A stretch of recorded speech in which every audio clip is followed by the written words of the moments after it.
విజయ ఆర్య గారు, వర్కింగ్ ప్రెసిడెంట్ని కూడా బీసీ చేయాలి మీ పార్టీలో మాజీ మంత్రి కేటీఆర్ని తీసేసి అంటున్నారు. ఓవరాల్గా అసలు ఈ సర్వే గురించి మీరు ఏం మాట్లాడతారు?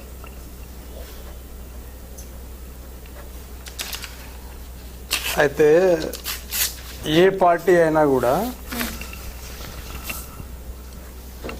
బీసీల కోసం మాట్లాడు కానీ బీసీల కోసం ఏం చేయట్లేదు అనేది వాస్తవంగా భారతదేశం జరుగుతున్నటువంటి విషయం. తంతు ఇదంతా. దీంట్లో సోదరులు మాట్లాడడంలో ఏం తప్పులేదు. హక్కు అధికారాల గురించి అందరు మాట్లాడాల్సిందే.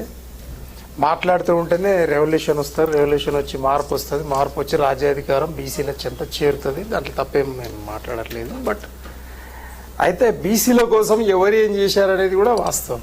ఏ పార్టీలు ఏం చేశారు.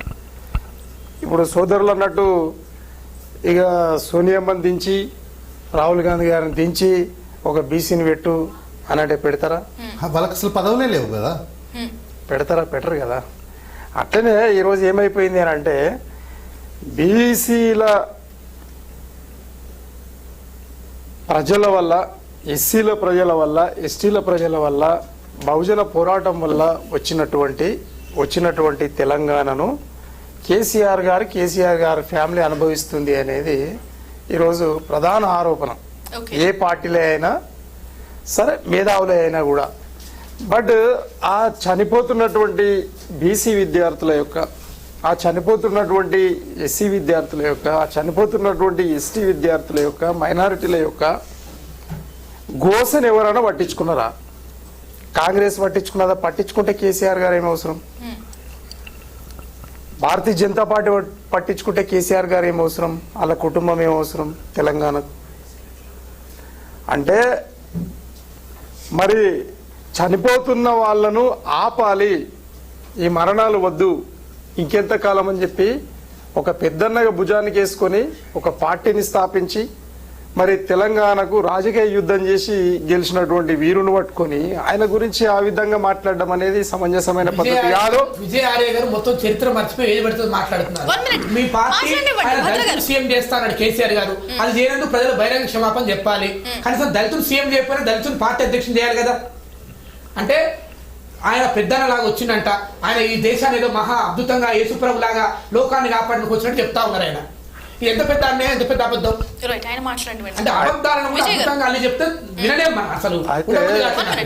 అయితే అక్కడ రాజకీయాలలో అనుభవము అనేది చాలా అర్హత అండి. అనుభవం లేని వాడిని కుర్చీ మీద కూర్చుని పెడితే వాడు ఆగమాగం చేస్తాడనేది కూడా చరిత్ర మనకు చెప్తుంది. నేర్చుకోవాలి మరి ఓపికతోటి. ముందు వరుసలో ఉన్న వాళ్ళని చూసి నేర్చుకోవాల్సిన అవసరం ఉంటుంది. యాది వస్తే అదిగా వచ్చింది కదా, ప్రజాస్వామ్యంలో స్వేచ్ఛ ఉంది, మా ఇష్టం ఉన్నట్టు మేము మాట్లాడతాము అంటానంటే అది మాట్లాడే వరకే ఉంటుంది కానీ అమలుకు నోచుకోదు. నేర్చుకోవాలి ఓపికతోటి. అంటే ముందు వరుసలో ఉన్నటువంటి వాస్తవంగా కూడా ఈరోజు ప్రజలు ఏమో, ఓటర్లు ఏమో బీసీలు, ఎస్సీలు, ఎస్టీలు, మైనారిటీలు.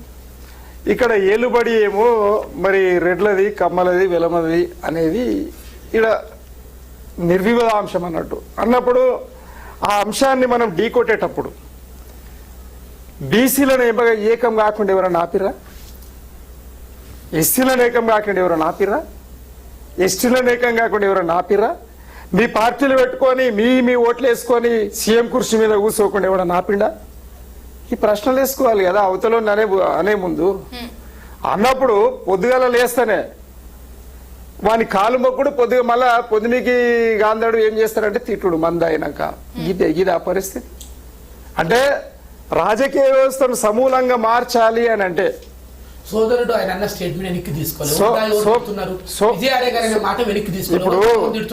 ఇప్పుడు తాగుబోతులు పరిపాలిస్తే చేత కాక ఇంట్లో బండబెట్టిళ్ళు. ఇంకోటి ఏంటంటే బీసీలు దశాబ్దాలుగా వెనుక నెట్టివేయబడ్డారు.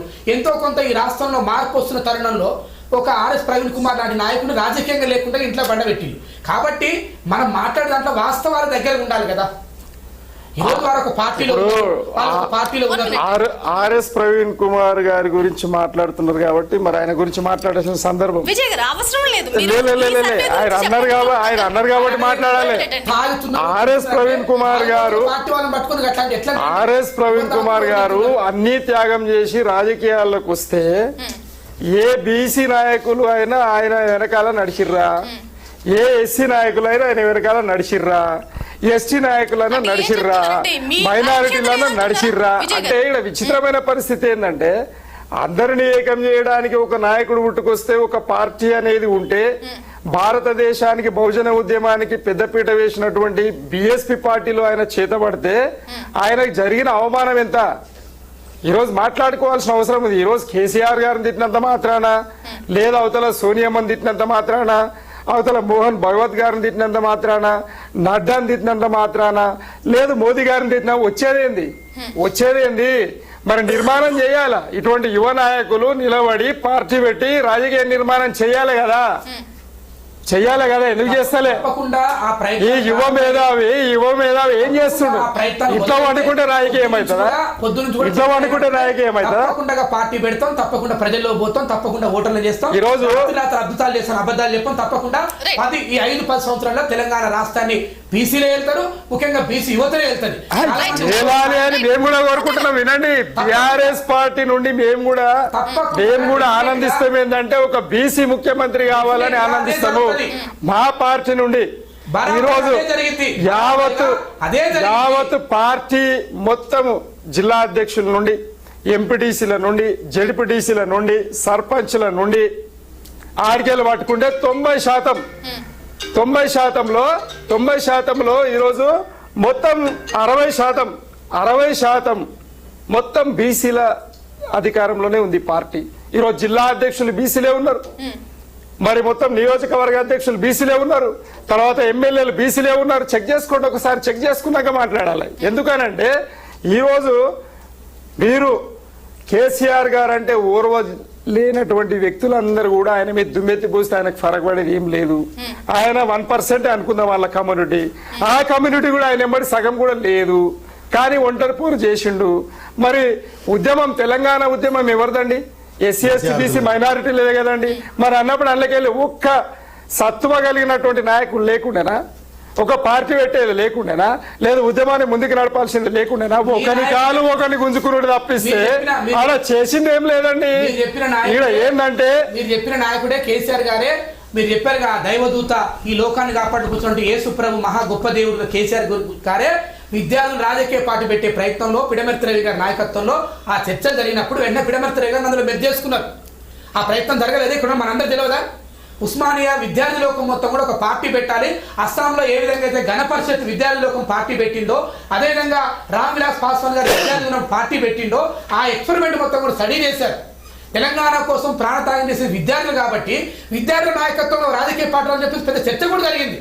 కానీ ఆ రోజు కేసీఆర్ గారు లాంటి వాళ్ళు ఏం చేశారంటే, కేసీఆర్ గారే కాదు అన్ని రాజకీయ పార్టీ విద్యార్థులు రాజకీయాలకు వస్తే మార్పు వస్తుంది, విద్యార్థి రాజకీయ పార్టీ పెడితే విప్లవాలు వస్తాయి, విద్యార్థి రాజకీయ పార్టీ పెడితే కనుక అవినీతి నిర్మూలన జరుగుతుంది, మనం 100,000-1,00,000 కోట్లు దోచుకోలేమని చెప్పేసి విద్యార్థి రాజకీయాలకు కులం ఉండదు, మతం ఉండదు, ప్రాంతం ఉండదు, అందరినీ సమానంగా చూస్తారు అని అస్సాం గణపరిషత్ మొదలుపెట్టి రామ్ విలాస్ పాస్వాన్ పార్టీ ఇవన్నీ కూడా గొప్ప అద్భుత విజయాలు సాధించిన ఈ దేశంలో ఒక రాజకీయ విప్లవాలు సృష్టించాయి. కాబట్టి దాన్ని అడ్డుకోవడానికి మీరు చెప్పినటువంటి ఆ దైవదూతనే చేశారు. అది కాదా? వాస్తవంగా కేసీఆర్ గారు 100% దైవదూతనే అంటున్నా. యేసు ప్రభే అంటున్నా, అల్లాదే అంటున్నా, శ్రీకృష్ణుడే అంటున్నా, శ్రీరాముడే అంటున్నా. కాదని నిరూపణ చేయి. అరే నువ్వు కాదని నిరూపణ చేయి. నేను హీరో అని నిరూపణ చేస్తా.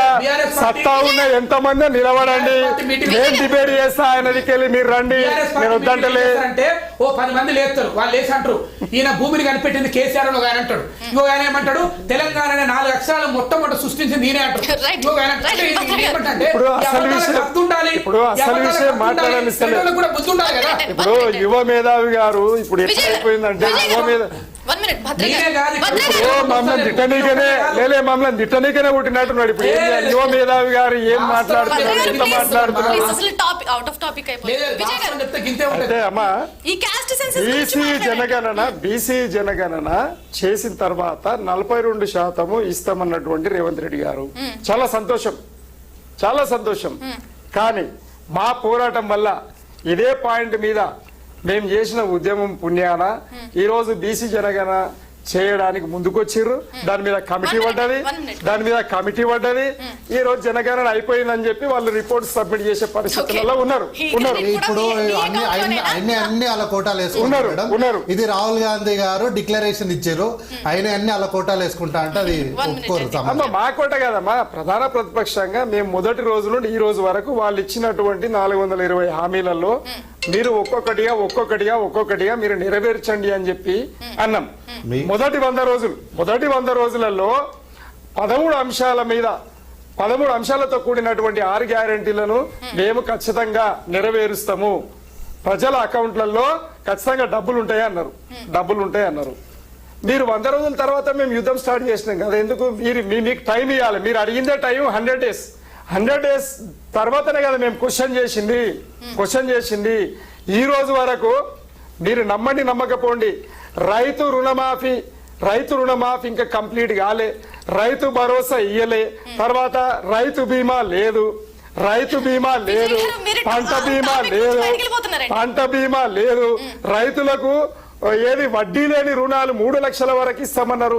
ఉన్న వడ్డీ లేదు తీర్చలేని పరిస్థితులలో తర్వాత మాట్లాడతాం. బీఆర్ఎస్ స్టాండ్ ఏంటి? ఇప్పుడు బీసీ అధిక శాతం ఉన్నారు నేతలు, మీ వర్కింగ్ ప్రెసిడెంట్ కూడా మార్చిపోతున్నారా?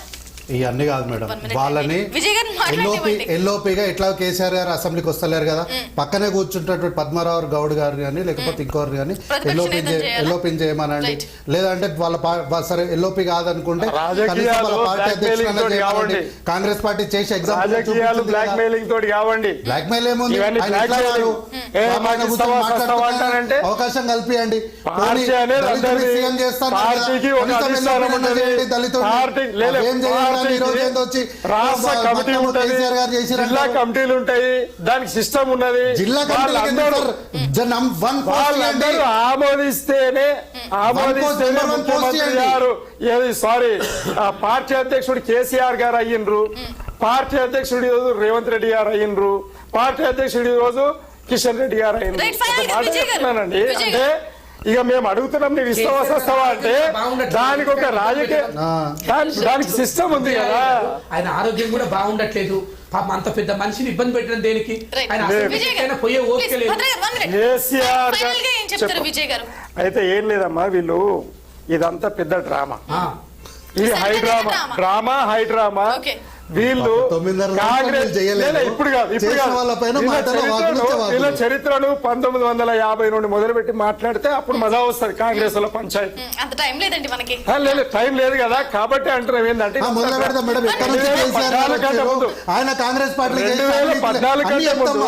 2014 కంటే ముందు బీసీ ఎస్సీ ఎస్టీ మైనారిటీలకు చేసింది ఎంత? మేము 2014 నుండి 2023 సంవత్సరాలలో మేము ముందర పెట్టుకుందాం, అప్పుడు మాట్లాడదాం. మీరు 13 నెలలనే అన్ని వీగిపోయిర్రు, ఆగిపోయిర్రు.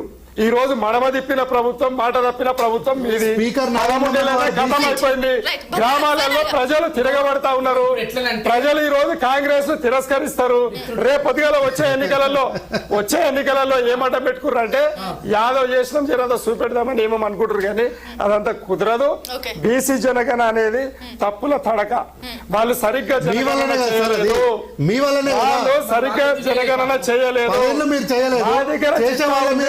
వర్కింగ్ ప్రెసిడెంట్ సహకరించాలని ప్రజలు హుకుం జారీ చేసిండు. సమగ్ర సర్వే మా దగ్గర ఉంది. ఇప్పుడు కూడా అది పార్టీ ఆస్తి మా దగ్గర ఉన్నాయి. ఇప్పుడు మీ డేటా మా డేటా బయటకు వస్తుంది. మీరు పెట్టండి బయట. మీరు తప్పు చేసిరో ఒప్పు చేసిరో మేము చెప్తాంగా. ఇక్కడ బీసీల పట్ల అన్ని రాజకీయ పార్టీలు దోషులే. ఇందులో దోషులలో పెద్ద దోషు చిన్న దోషులు ఉంటాయి. ఉన్నది తప్ప అందరూ పాపాలు చేశారు. అందరూ హుస్సేన్ సాగర్ లో ఉన్నటువంటి మురికి నీళ్ళ కంటే చాలా దారుణం చేశారు.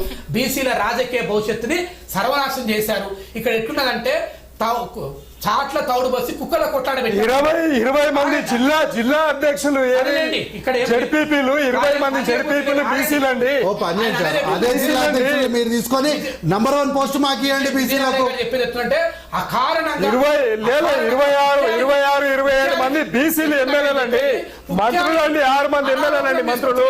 చెప్తున్నాను చెప్పేది ఎట్లుందంటే అనామకులు పాపం ఎట్లుందంటే దివ్యాంగులు బీసీలకు మేము చేసినంత, ఎస్సీలకు మేము చేసినంత, ఎస్టీలకు మేము చేసినంత ఎవరు చేయలే.